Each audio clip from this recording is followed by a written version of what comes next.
A study of programmes provided by one of the country's addiction and recovery charities has found that women's satisfaction ratings are higher than men when it comes to recovery. Almost 3,000 evaluations of Tiglin's programmes were collected over a 5-year period. Back at the headquarters of the addiction and recovery charity that offered her a new lease of life, Jenny Harris combated a 20-year spiralling dependency on alcohol that she managed to keep under wraps. I won't hug you. I held down a great job. I worked in for the HSE for 20 years. Is when I hit it well, but through COVID, the last 2 years was just horrendous. Like, it got to the stage where, I couldn't leave the house without a drink.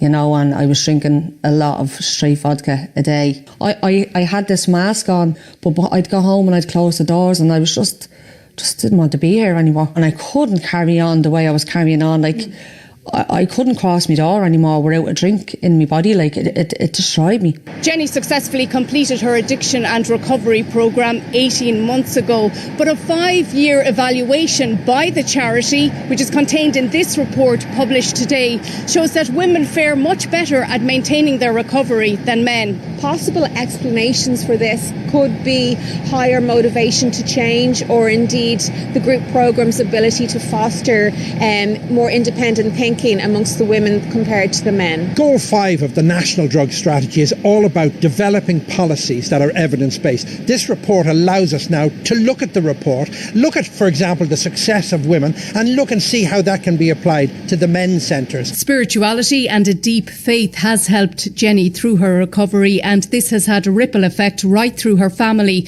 including to her mother, who has had health challenges. She said, Jenny, do you know what? She said, I'll be able to go in peace now. She says, because I know you're okay. It's that's just amazing, Alva Keneally, RTE News.